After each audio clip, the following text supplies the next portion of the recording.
రాజ్ యామిని వాళ్ళ ఇంట్లో వాళ్ళతో ఇలా తన నిర్ణయాన్నయితే చెప్పేస్తాడు. నాకు ఇప్పట్లో పెళ్లి చేసుకునే ఉద్దేశ్యమే లేదు.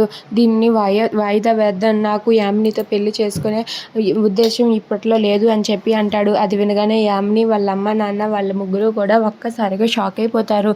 ఇక అక్కడ ఉన్న రాజు అయితే తన మనసులో నిర్ణయం చెప్పేసరికి యామిని ఒక్కసారిగా చాలా బాధపడుతూ తనైతే ఇలా అంటూ ఉంటుంది. ఎందుకు నువ్వు నా జీవితంలో ఉండవు అంటేనే నాకు అది చాలా భయంకరంగా ఉంది. అందుకే నువ్వు లేకపోతే బ్రతకలేను బావా. నువ్వు నన్ను పెళ్లి చేసుకోను అంటే నేను తట్టుకోలేకపోతున్నాను.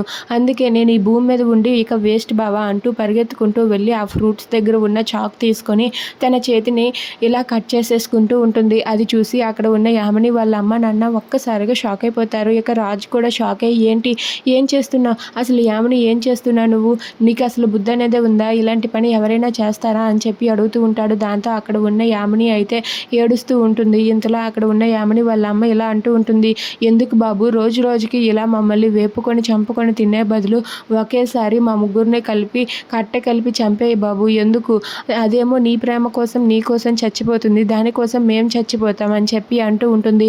అది వినగానే అక్కడ ఉన్న రాజు ఒక్కసారిగా షాక్ అయిపోతాడు. ఇక యామిని వాళ్ళ నాన్న కూడా ఏంటి బాబు నువ్వే నిర్ణయం తీసుకున్నా, దాని మెడలో పసుపు తాడు కడతావా లేదా నువ్వే ఉరితాడు వేస్తావా, నీ నిర్ణయం మీదే ఆధారపడి ఉంది బాబు అని చెప్పి అతను అంటూ ఉంటాడు. అది వినగానే రాజు ఒక్కసారిగా షాక్ అయ్యి అలా ఆలోచిస్తూ ఉంటాడు.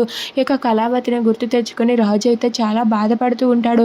ఇప్పుడు నేను ఎలాంటి నిర్ణయం తీసుకోవాలి, ఏ నిర్ణయం తీసుకుంటే ఏం జరుగుతుందో ఏంటో అని చెప్పి అక్కడ ఉన్న రాజు అయితే బాధపడుతూ ఉంటాడు. ఇక యామిని అయితే తన బావ తనకి సొంతం అవుతాడో లేదో అని చెప్పి యామిని కూడా బాధపడుతూ ఉంటుంది. ఇక రాజు అయితే తను యామిని విషయంలో ఎలాంటి నిర్ణయం తీసుకుంటాడు. If you like this video please like, share and subscribe friends. Thanks for